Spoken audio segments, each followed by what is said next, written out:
Señor Jesús, gracias. Gracias porque tú nos trajiste a la luz para poder ver lo que está pasando, para entender las cosas que son una realidad. El mundo vive en una fantasía, vive en el engaño, y solo la luz de tu palabra pudo traernos entendimiento para saber que estamos en el verdadero. Por eso, Dios, te agradecemos este estudio, todo lo que vimos desde el principio hasta hoy, y te pedimos que no olvidemos nada de lo que nos estás enseñando.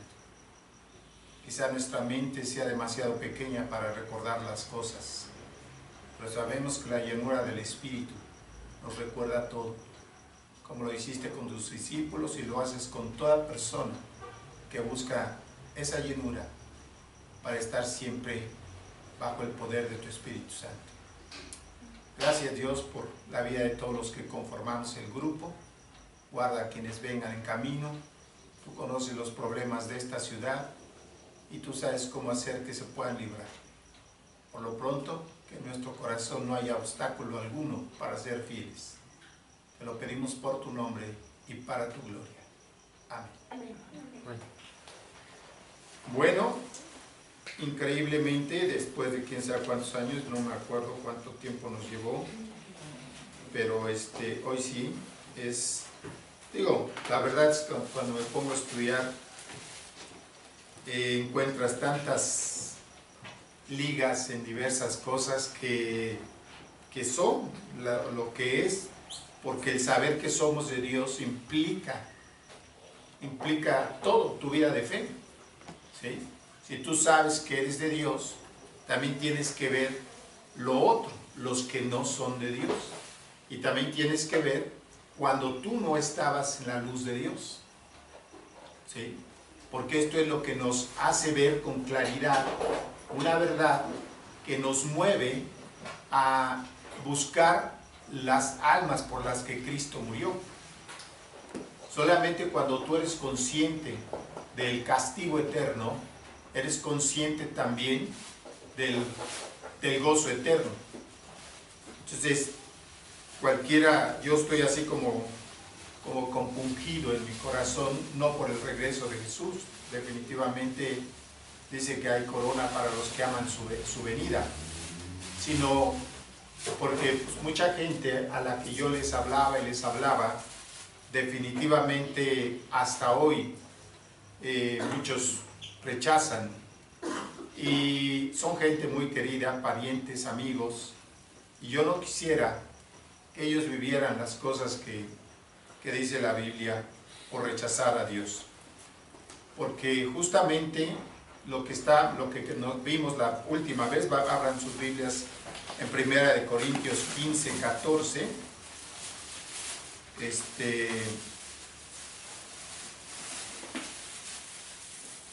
no, sí, 15, 14. Vamos a empezar desde ahí, en el 14 al 17, porque cuando una verdad te está diciendo algo, es algo en lo que tenemos que reflexionar con gran profundidad, ¿sí? La resurrección de Jesucristo su nacimiento fue impresionante.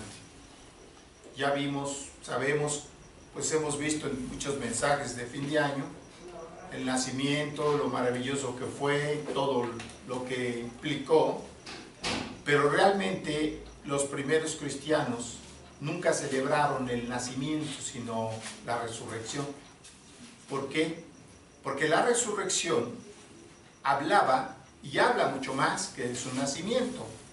No quiere decir, las dos cosas son importantes, porque el día que Jesús nació fue un nuevo comienzo, una nueva oportunidad para un mundo que estaba caminando hacia tinieblas todavía más oscuras. ¿Por qué razón?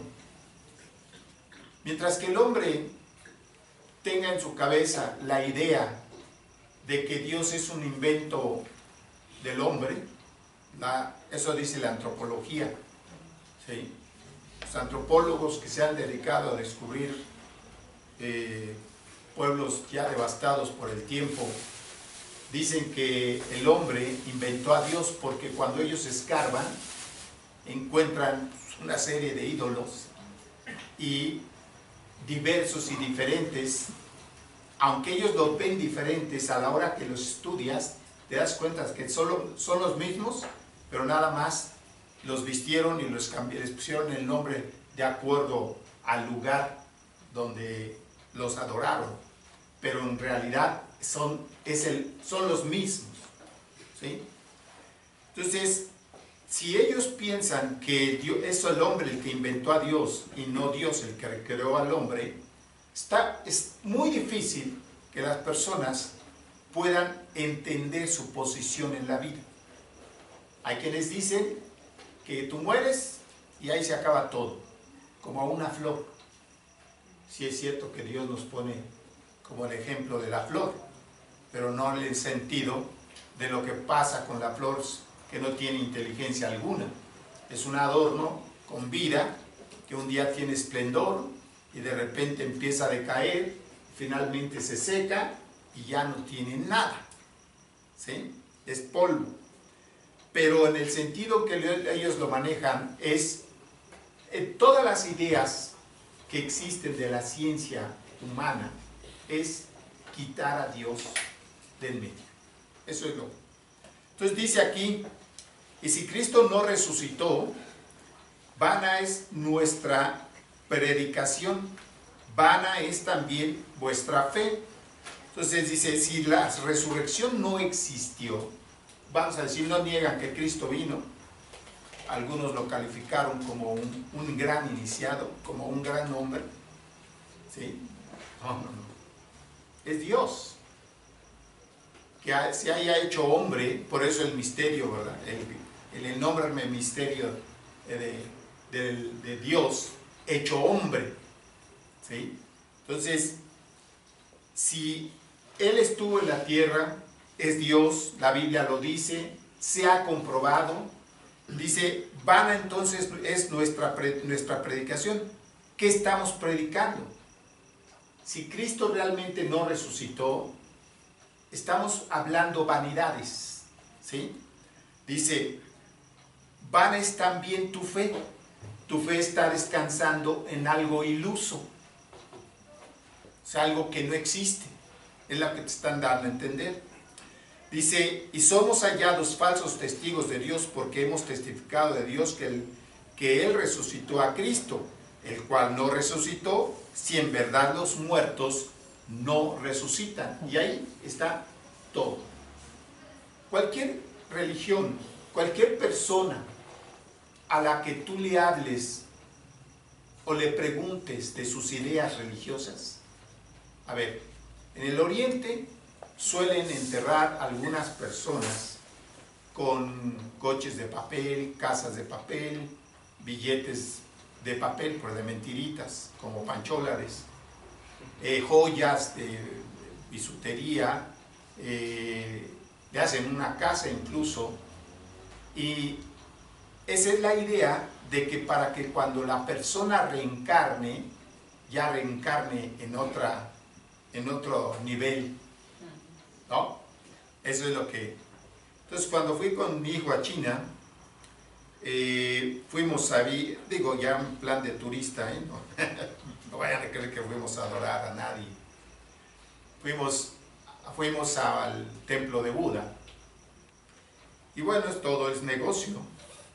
Tú ves un Buda que está allí, común, pero el de jade, el que está dentro, tienes que pagar $25 más, aparte de lo que ya pagaste, para que lo puedas ver.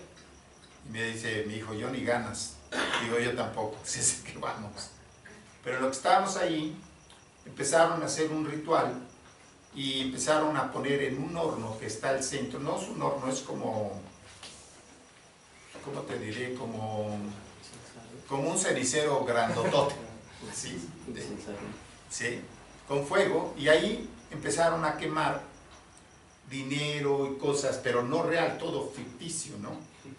Porque es como, ahí es como si Él se hizo cenizas cuando resucite o reencarne, que esa es la idea casi de todo el Oriente, va a reencarnar.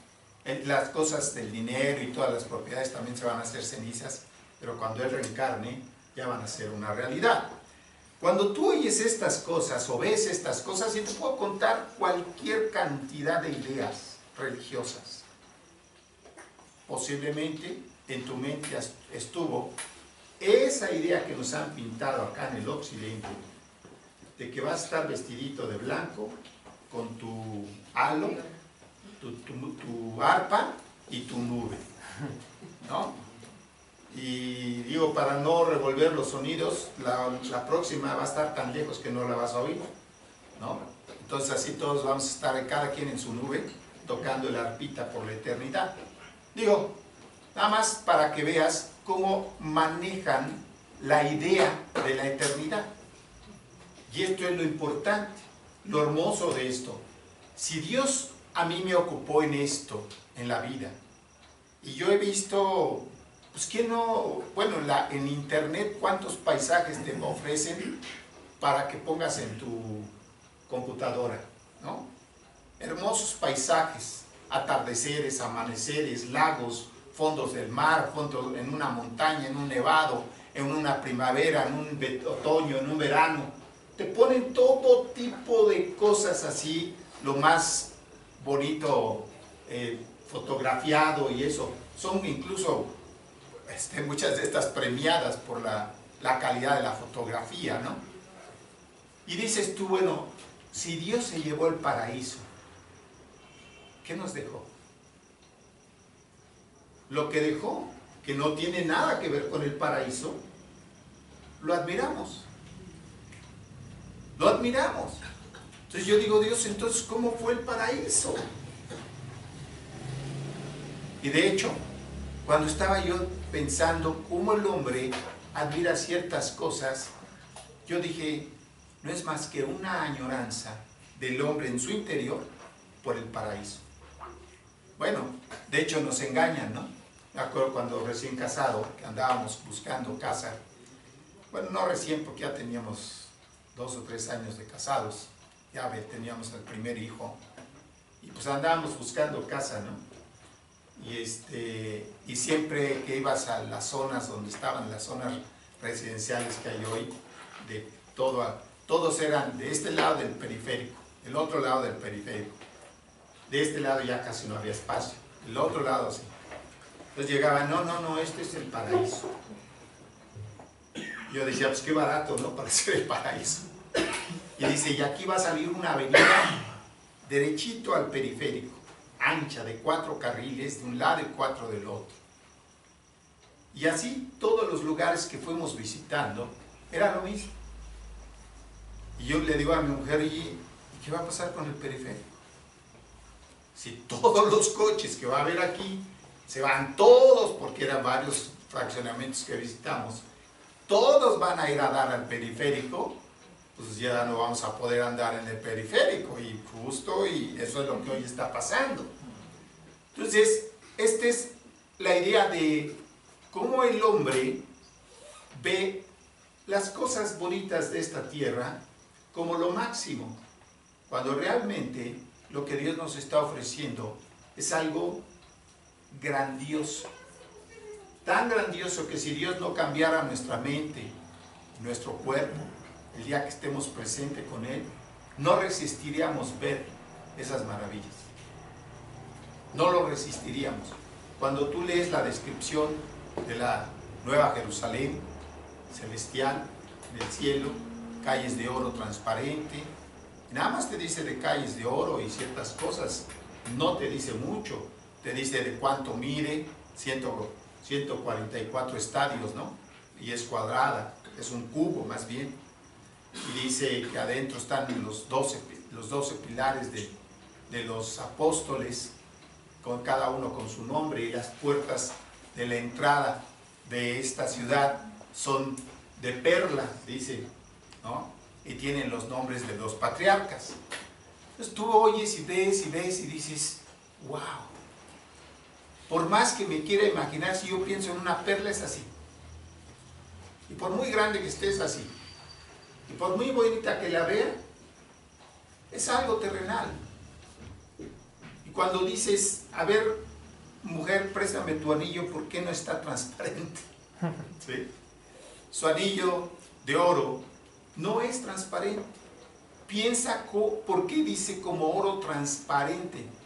¿Por qué razón? Porque es algo que nuestra mente no alcanza a captar. Y cuando dice transparente es porque toda esa maravilla significa una cosa, que no hay nada que ocultar. Nadie tendrá nada más que ocultar. ¿Sí? Entonces, lo más maravilloso es la resurrección de Cristo, porque si los muertos no resucitan, tampoco Cristo resucitó, y si Cristo no resucitó, vuestra fe es vana, aún estáis en vuestros pecados. O sea, nadie ha sido perdonado. Pero esto, cuando lo menciona Pablo, es algo que él lo expone de tal manera, porque acuérdate que estaban algunos diciendo que no había tal resurrección. Bueno, de hecho, los saduceos y los fariseos tenían ese pleito, ¿no? Los saduceos dicen que no había ni ángel, ni alma, ni resurrección. Y los fariseos afirmaban todas estas cosas. Fue cuando se suscita el pleito con Pablo, que ve que son unos fariseos y otros saduceos, y entonces dice, yo creo en lo que nuestros patriarcas creyeron, y empiezan a pelearse entre ellos, ¿se acuerdan? ¿Quién ganó? Bueno, entonces hay quienes piensan que nosotros los creyentes en Cristo somos unos pobres ilusos. Bueno, Nietzsche, que es en alemán, escribió libros y decía que es una tontería creer en Dios. Por eso escribió el superhombre, el inteligente, el genio, el que ya se hizo cenizas, ¿sí? Es ese genio, el que ya no está aquí ni volverá a estar jamás. Esos, cuando tú te hablan de un superhombre, me acuerdo un día estaba yo en Madrid, hace muchos años, estaba yo joven, y bueno, todavía estoy joven, ¿verdad? Y entonces, pues, de eso que te pones a ver qué hay en la televisión española, y están hablando un grupo de gente, y entonces le preguntan a una persona qué piensa de la vida. Dice, yo pienso que la vida es esto, el otro, acá cosas bonitas, acá y esto y lo otro, y es más, nosotros envejecemos porque queremos, porque esto y lo otro, porque si no quisiéramos no envejecemos. Y claro, él ya lo había pensado tarde, ya estaba bastante canoso, bastante arrugado. Yo dije, qué ridículo es el hombre cuando quiere sacar conclusiones para impresionar a los que lo están viendo y no se da cuenta que lo único que deja ver es la vergüenza de su desnudez. ¿Sí? Porque ¿quién ha podido evitar la muerte? ¿Quién lo podrá evitar? Bueno, el único que no la evitó, sino que la vivió, pero por su justicia recuperó su vida. Y por esa justicia que Dios hizo en él y la perfección de su vida fue lo que nos trajo resurrección. Y hoy nos deleitamos en esa resurrección. Y además es algo más grande, porque esa resurrección no es cuestión de que la expliques nada más. Puedes explicar, porque aquí adentro se suscitaron cambios que no se pueden haber suscitado de otra forma, más que el que resucitó entró a mi corazón. No hay otra forma. Esto es lo precioso, es un testimonio personal. Cuando tú hablas y tratas de convencer, tú tienes que llegar al punto ese que es clave, que la persona sepa que está mal, que está en pecado contra Dios y que no hay otra forma de salvar su vida sin arrepentimiento. Eso es lo que tú tratas de llegar, ¿sí? Bueno, fíjense, Ignorar la cruz del Calvario y la salvación en ella es lo que tiene al mundo y al hombre sumido en tantas tinieblas y en tantos problemas físicos y espirituales. El hombre lucha contra la pobreza, contra el hambre, contra la enfermedad, contra la ignorancia, contra la ignorancia. Lucha contra muchas cosas que no ha podido erradicar, ni podrá jamás erradicar. El hambre no la va a erradicar, la enfermedad no la va a erradicar, la pobreza no la va a erradicar, ¿sí? Ni las enfermedades, nada. No va a erradicar. Hay muchos analfabetos en el mundo, mucha gente a la que ni siquiera se le ha podido llegar con la educación básica, saber leer y escribir.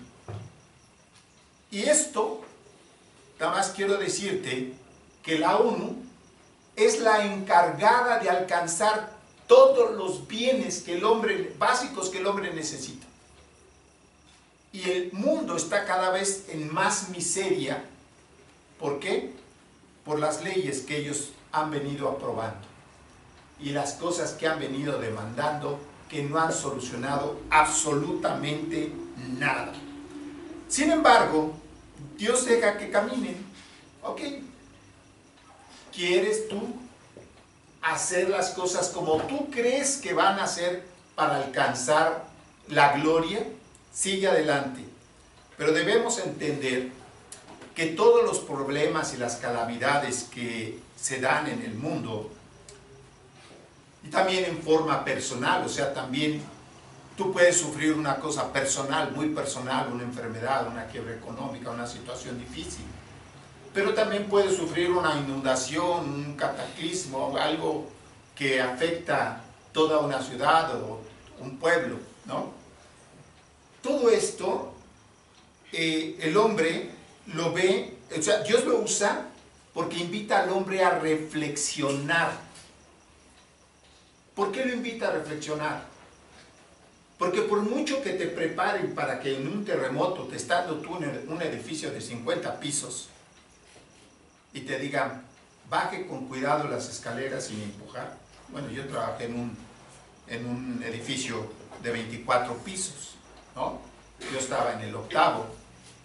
Entonces, cuando tembló, que me tocó como 3 veces, te decían que bajaras con las manos así, ¿sí? Y despacio.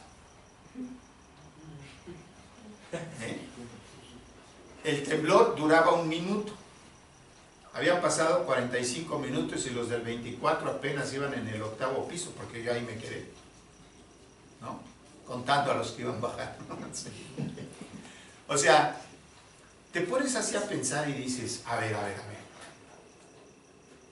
Y si el edificio se empieza a caer, cuando vas en las escaleras con tus manitas atrás, porque la idea de eso es que no empujes hacia adelante y que no corras para que no tropieces y tumbes a todos como boliche, donde podría haber más lastimados que por el mismo temblor. Entonces el hombre tiene planes para, sí es cierto, puedes poner ciertas cosas como emergencia, en un incendio, que si tienes algo con que controlarlo para que no se propague, bueno, eso es bueno, pero en un temblor no hay nada que hacer. Y en un terremoto no hay nada que hacer. Y en un huracán, ¿cuánto han hecho sacar a la gente y moverla a un rinconcito solamente para tenerlas ahí? Bueno, el quebrantamiento es lo que humilla al hombre y le hace ver su fragilidad. El hombre, cuando ve algún problema que no tiene solución aparente, sí la tiene, pero de otra forma, de una forma divina. Cuando está en una situación así, su visión cambia, su entendimiento cambia. Ustedes conocen o oyeron de Azcárraga, el tigre, que hace así, ¿verdad? Ese. Él, estando en Madrid, Juan Manuel de León, nuestro líder, estaba allá, se fue de misionero, Y resulta que él estaba él pasó unas aventuras de allá tremendas como misionero, pero contar todos esos detalles los contaré otra vez. Entonces él estaba en un restaurante y llegó a ese restaurante Azcárraga. Y entonces la señora, Leo se llamaba, le dice: bueno, qué gusto tenerte aquí, ¿qué crees? Ya lo conocía de antes, tengo aquí a un paisano tuyo. Y lo llama Juan Manuel. Llega Juan Manuel, nunca volteó a saludar, a verlo, nada más le hizo así.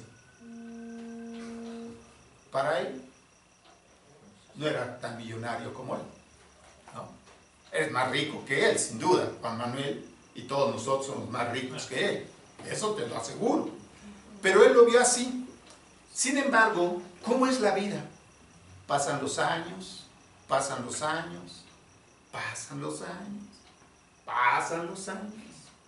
Me convierto, se convierte muchos de ustedes y una persona de este grupo que no está presente. Trabajaba en Televisa y él estaba en un grave problema de salud. Y con todo el dinero que él tenía se fue a recorrer medio mundo para ver quién podía. Fue a buscar los mejores médicos, los mejores hospitales en el problema que él tenía de salud. Y le dijeron: no hay remedio. Pero en ese momento le llegó un folleto. ¿Sí? Y el folleto lo vio, como no quiso ver a mi amigo que lo pudiera haber hablado. Lo leyó, entendió que se tenía que arrepentir y se arrepintió. ¿Cómo es el hombre? ¿Por qué? Su visión había cambiado con todos los años. Ya no veía la vida igual, ya veía diferente, ya entendía que su dinero no podía comprar un espacio en el cielo, no podía comprar su salud, no podía comprar todo lo que a un hombre lo puede hacer feliz: la resurrección de Jesucristo. ¿Sí? Bueno, entonces, esto es lo que nos permite. No sé si él entendió mucho de lo que era Dios, solo vivió como un año aproximadamente después, o menos creo, es que después de que se convirtió. Incluso él mandó a hacer una estación de radio con pura música cristiana y que se estuviera hablando de Dios. Cuando se murió y llegó el hijo, quitó todo y volvió a lo mismo todo. Este hombre, al hijo, ya se le regaló una Biblia con un folleto, pero la tiene archivada. El día que se enferme, quizá pase lo mismo. Deseamos que así sea. Entonces, así el hombre, cuando está lleno, no puede ver esta característica maravillosa de Dios. Salmo 86, 15.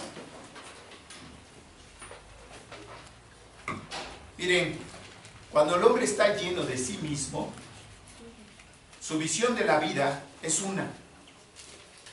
Es una. Porque está lleno de sí mismo. No puede de ninguna manera entender cómo es Dios. ¿Sí? No, por más que te imagines, es más, a nosotros como creyentes, hoy lo que dice: mas tú, Señor, Dios misericordioso y clemente, lento para la ira y grande en misericordia y verdad. ¿Ok? Dice, aquí el salmista se acerca a decirle a Dios cómo es. Dice, misericordioso. Dios, no me has tratado como merecen mis hechos.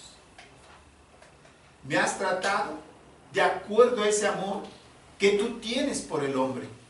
Por eso eres clemente. ¿Sí? Un Dios clemente, que no hace, que no quiere que el hombre sufra lo que cualquier padre. ¿A quién le gusta ver sufrir a su hijo? Sin embargo, muchos de nosotros como padres, a la hora de que nuestros hijos empiezan a ser educados, tenemos que usar la vara. Porque el dolor los hará reaccionar junto con el amor. Porque cuando el dolor viene, como vamos a ver, sin el amor, no hay solución. Realmente, cuando el dolor viene, pero viene con amor, porque la disciplina de los hijos tiene que ser con amor, esto hace que ellos vean que la maldad tiene sus resultados. Y por eso se alejan del pecado, ¿sí? O de la necedad. Entonces dice, lento para la ira. Lento. Dios, si no fuera lento para la ira, ha aguantado al hombre 6,000 años. 6,000 años, por favor. Ha hecho todo para... ¿Tú a qué edad te convertiste? ¿Sí? El hecho de ser lento para la ira, yo le testifiqué a muchas personas en el lecho de muerte. Ya ancianos, algunos, ya enfermos, lento para la ira. Y como siempre Dios, buscando al hombre, grande en misericordia, nadie como Él, para no darle al mundo lo que merece. Tú dirás, oye, lo que viene en el Apocalipsis es la más grande muestra de amor. Ahorita lo verá. Entonces, grande en misericordia y verdad. Su verdad es tan grande, tan grande, tan grande, que llenó la tierra, los cielos y todo. ¿Sí? Es así de grande su verdad. Pero, ¿por qué el hombre no la ve? Por esto, no es de todos la fe. Ve lo que dice segunda de Tesalonicenses 3:2.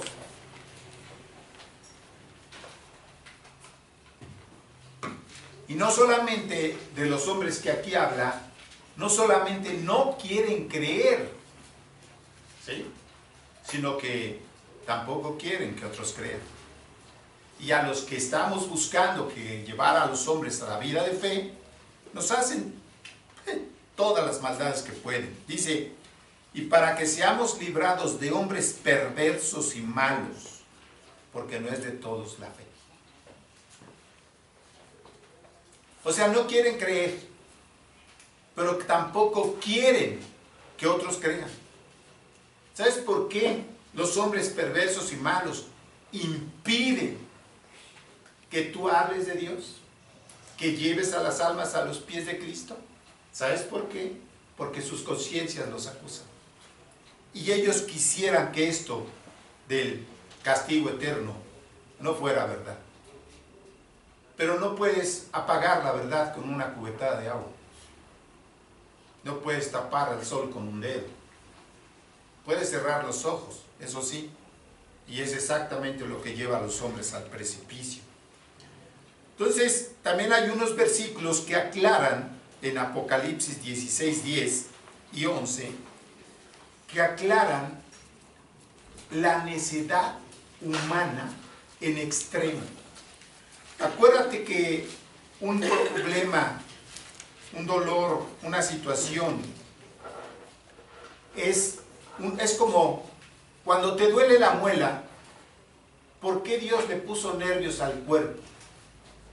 O sea, si no tuvieras nervios y estuviera una plancha caliente y aquí pones la mano, te darías cuenta cuando ya es ceniza que era una plancha caliente. Pero no debes de planchar, sino esas donde asan carne. ¿Sí? Entonces, ¿por qué los nervios? ¿Por qué todo lo que Dios te puso es para avisarte? Si te duele la muela, hay quienes hacen, una pastillita para el dolor. Ya pasó, sí. A la otra semana vuelve a doler. Otra pastillita. A la otra semana vuelve a doler. Otra pastillita. Y cuando ya dices, no, ya son muchas pastillitas, vas con el médico o el dentista, te dice, ya te tengo que arrancar la muela. ¿Sí?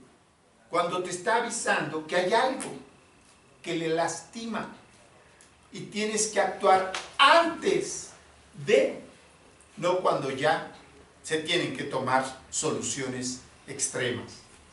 Entonces, todos los dolores que vivimos, dolor de cabeza, dolor en el alma, dolor en el corazón, todo te está diciendo Dios, reflexiona, reflexiona.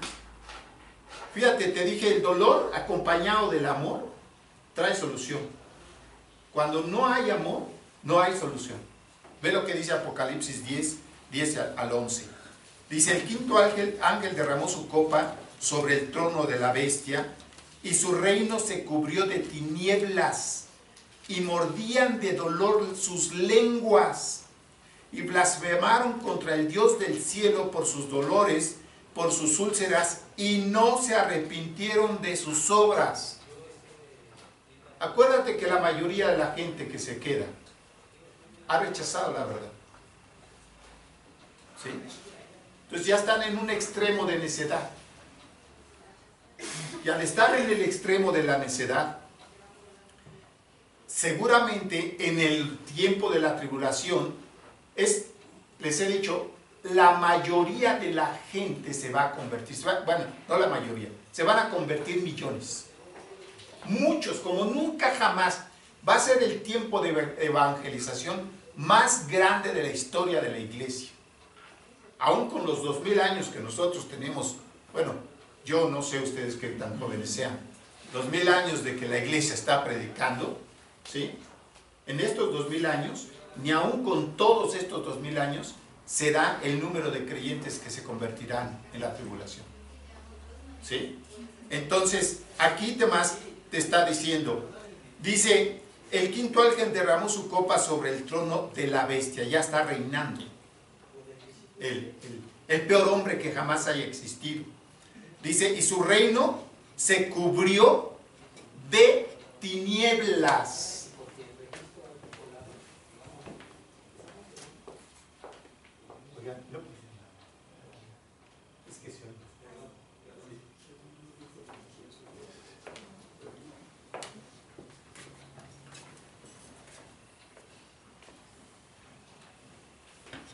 Sí, entonces, dice, el reino del hombre más terrible que jamás haya pisado la tierra, lo cubrió de tinieblas. Dice, y mordían de dolor sus lenguas y blasfemaron contra el Dios del cielo por sus dolores y por sus úlceras, y no se arrepintieron de sus obras. Dios diciendo, fíjense, ustedes que rechazaron la cruz del Calvario y ahora están sintiendo este dolor y lo quieren mitigar mordiendo sus lenguas. No hay otra forma de mitigar un dolor así si no hay arrepentimiento. Pero como no creen en el amor que se manifestó en la cruz del Calvario, entonces por eso se muerden de dolor, blasfeman contra Él, porque si están blasfemando contra Él, es que saben que ahí está. ¿Sí? No están diciendo, no hay Dios. Están blasfemando contra Él. Se muerden del dolor la lengua, y no hay solución. Me acuerdo también un día, iba yo cuando trabajaba en la aviación, iba un joven, me dice, oye, ¿no tienes un alfiler? Le dije, pues déjame ver si te consigo con alguien, lo que tengo es un palillo, y le di un palillo, mientras, pero ¿para qué crees que lo usaba? Se lo enterraba en una muela, porque así le mitigaba el dolor. Magia, ¿verdad? Pero lo que quieras. Entonces, como el hombre siempre encuentra maneras como la que piensa que puede mitigar el dolor. Bueno, entonces el Evangelio está siendo predicado en todo el mundo y los creyentes somos los responsables de llevarlo hasta lo último de la tierra. Es verdad que está llegando a todo el mundo. A mí me impresiona cuando yo le testifico a una persona, a otra, y ya muchos han oído. No todos han aceptado, pero ya han oído. Todavía posiblemente haya muchísimos a los que les tengamos que insistir. ¿Sí? Tengamos que insistir. Pero esto es lo terrible. ¿Sí? Que la iglesia hoy está callada. ¿Sí? Esto es lo terrible. Hoy las iglesias se dedican a hacer otro tipo de cosas y no a ir a buscar los que están perdidos. La iglesia tiene que entender que no es la iglesia, no es el hombre, no eres tú. Fíjate lo que dice Hechos 1:8. Aquí en Hechos 1:8 te dice cómo se va a predicar el evangelio. Y cuando se carece de ese poder, entonces entra el esfuerzo humano, la capacidad humana, y los resultados son negativos. Tú no has ganado un alma por ti, ha ganado el Espíritu en ti. ¿Sí? Ese solo está usando tu boca, está usando tu voz, está usando tu vida, pero nosotros no ganamos a nadie, porque si a mí me quitan el espíritu que tengo, me importa un comino si se van todos al infierno. Fíjate lo que dice. Pero recibiréis poder cuando haya venido sobre vosotros el Espíritu Santo, y me seréis testigos en Jerusalén, en toda Judea, en Samaria y hasta lo último de la tierra. Fíjense qué cosas. Juan Manuel y Toño fueron a predicar a un pueblo en la Patagonia. ¿Sabes dónde está la Patagonia? ¿Sí? Allí en la Patagonia.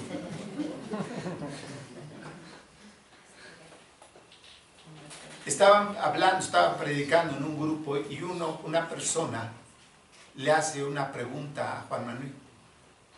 Le dice, oye, bueno, ¿y cómo se van a salvar los que están no sé, dónde se imaginó, en Marte, ¿no? En la Luna, ¿no? Le dice Juan Manuel, oye, ¿ya sabes dónde estás tú? Estás en la Patagonia, a miles de kilómetros de Israel, de Jerusalén, y te está llegando el Evangelio. ¡Qué increíble! El hombre está en el rincón del mundo. Me acuerdo un día, testificando yo a otro, me dice, oye, pero bueno, y los que están en la isla ya, te sacan lo más lejano que pueden encontrar para defenderse. Le digo, no te preocupes, de eso se encargará Dios. Va a llevar el Evangelio hasta donde tenga que ser llevado. Le dije, pero si te preocupan tanto los de tal isla, conviértete y llévales el Evangelio. Claro. ¿Tú crees que se convirtió? No. Solo el hombre quiere decir, oye, ¿por qué se preocupa por mí que estoy aquí en una buena ciudad, en una buena casa, en un buen trabajo? Y los de la isla de allá, que quién sabe cómo estén, nadie les va a hablar de Dios. Bueno, entonces el Espíritu Santo es el que pone en nosotros la gracia y nos dijo que fuéramos testigos hasta lo último de la tierra. Nosotros estamos a miles de kilómetros de Israel, de Jerusalén, donde Jesús está dando esta orden, y fuimos alcanzados. Es para que estemos agradecidos de rodillas por los hombres que tomaron su responsabilidad de anunciarnos el Evangelio. Y todavía, ¿sabes cuántos en el cielo estaremos yendo a buscar a aquellos, el que ganó a Emilio, al que ganó Emilio, al que ganó Emilio ganó a otro y al otro hasta que yo fui alcanzado? ¿Sí? A darle gracias a aquellos hombres que sostuvieron 50 años a Emilio en México. Nunca me conocieron, ni a ti, pero en el cielo te van a conocer y van a ver que su inversión fue buena. Este es el problema de la falta de gratitud, cuando no sabemos qué recibimos, qué hemos recibido, y no sabemos agradecer. ¿Sí? Bueno, rechazar esta verdad lleva a los hombres a creer en los peores engaños. ¿Sí? Segunda de Tesalonicenses dice así, 2:11, dice, por esto Dios les envía un poder engañoso para que crean la mentira, a fin de que sean condenados todos los que no creyeron a la verdad, sino que se complacieron en la injusticia. ¿Oíste por qué rechazaron la verdad? Porque se complacían en hacer maldad. Entonces les llega el engaño por el rechazo que hay en ellos. Entonces, yo no sé, la Biblia nos invita a permanecer en Él, porque somos millones los que seremos arrebatados, sin duda alguna. Y a la hora que estemos allá en el cielo, dice la Escritura en 1 de Juan 2:28, dice que este es un peligro para el creyente, peligro relativo, porque finalmente ya estaremos allá, ¿sí? Pero dice, y ahora, hijitos, permaneced en Él, para que cuando se manifieste tengamos confianza, para que en su venida no nos alejemos de Él avergonzados. O sea, sin duda a la hora que nos lleva, habrá quienes empezarán a darse cuenta, híjole, cuántas cosas seguí en este mundo y perdí tantas bendiciones. Eso es lo que dice aquí. Permanece en Él es ser fiel a Él.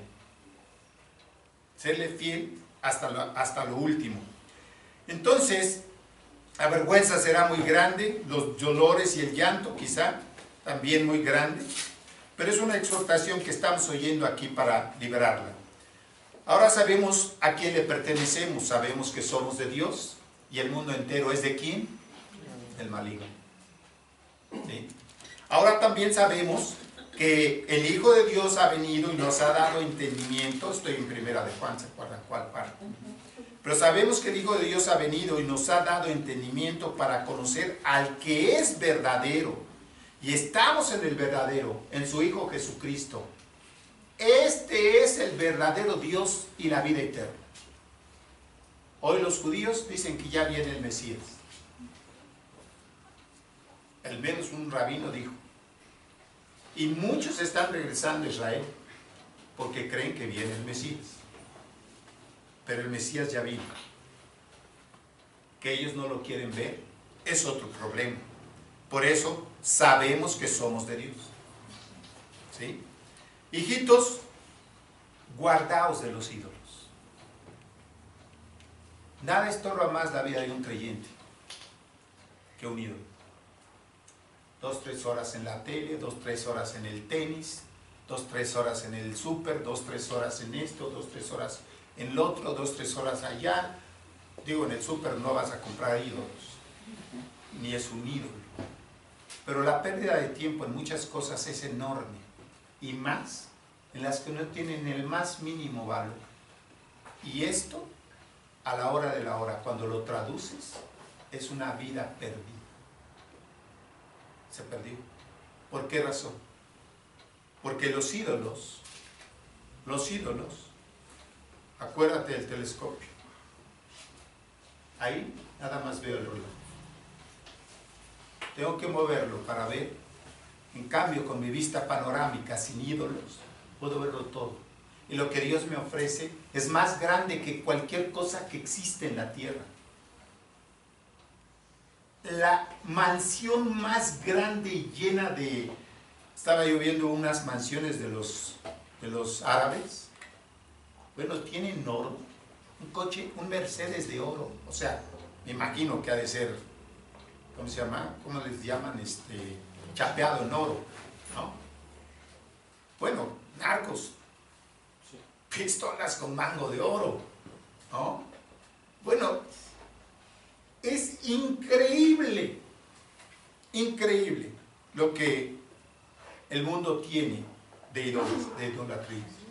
El oro es un ídolo. Finalmente vamos a Romanos 15:4. Aquí en Romanos 15:4 hay una esperanza para todos los creyentes que leen la Biblia y la creen. ¿Sí? Dice, porque las cosas que se escribieron antes para nuestra enseñanza se escribieron, a fin de que por la paciencia y la consolación de las Escrituras tengamos esperanza. No hay otra esperanza para el creyente. Lo que dice la Biblia, como dijo, escrito está. Escrito, sellado por Dios, se va a cumplir tal como Dios lo dijo, ¿sí? Entonces, llegamos ahorita a la segunda más grande decisión de la vida. Ok, no estoy contando el día que decidiste casarte, el día que decidiste esto, el otro. Son buenas decisiones, sin duda alguna, ¿no? Pero vámonos a Josué 24:15, porque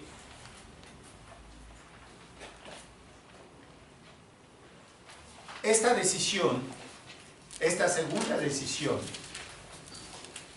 es la que sin duda nos permitirá alcanzar a muchos,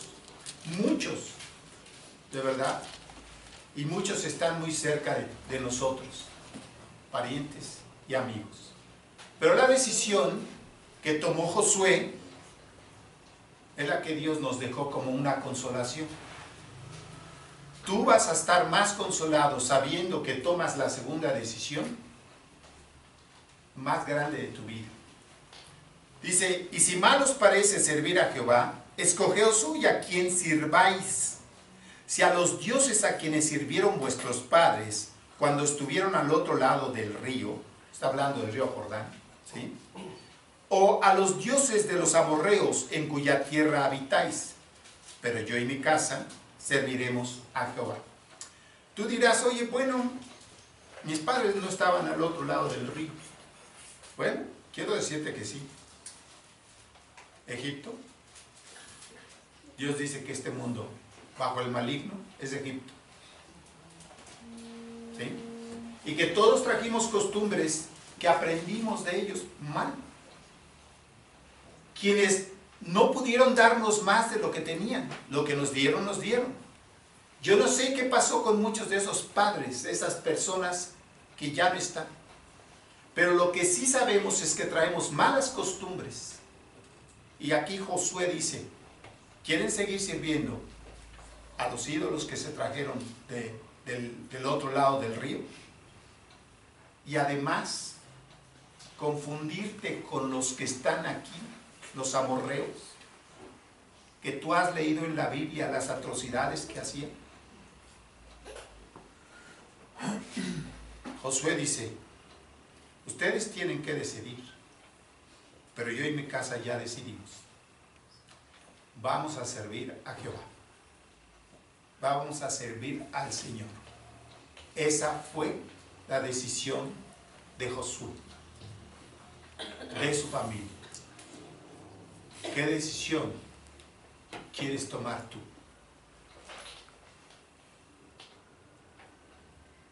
Es personal.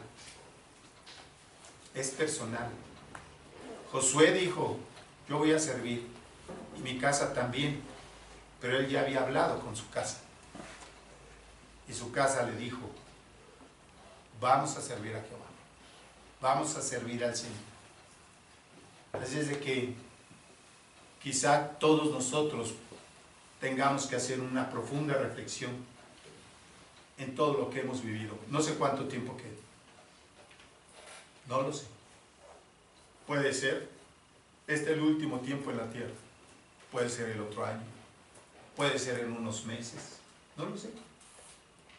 Pero lo que sí sé es que los tiempos están convergiendo en un solo lugar. Muchas cosas. Vamos a orar. Señor, un día llamaste a nuestro corazón y tu Espíritu nos trajo convicción de pecado. Dolidos y adoloridos de tantas cosas mal hechas en la vida, abrimos el corazón para ti. En forma personal, cada uno lo hizo. Hoy, igual en forma personal, tenemos que decidir a quién servir. De mi parte, Dios, La decisión está tomada. Bendice a todos aquí, a los que están y a los que no están, para que todos tomemos la única decisión más sabia después de la conversión. Generalmente cuando nos convertimos éramos bebés que ni entendíamos mucho. Hoy podemos entender un poco más, pero aún nos falta mucho para alcanzar tu estatura. Sin embargo, tu proyecto fue ese y tú lo alcanzarás. Pero en tanto que estamos aquí, queremos que nuestra vida te sea útil y que nos sigas consolando con tus escrituras, con tu palabra, abriendo nuestros ojos a un panorama maravilloso que es hacer tu voluntad. Gracias, Señor, por haber puesto tus ojos en nosotros y enséñanos a vivir agradecidos de lo que recibimos. Recibimos muchísimo. No hay cómo agradecerlo con palabras y la única forma es poniendo nuestra vida en tus manos. Bendícenos pues, Señor, pues lo pedimos en tu nombre. Amén. Amén.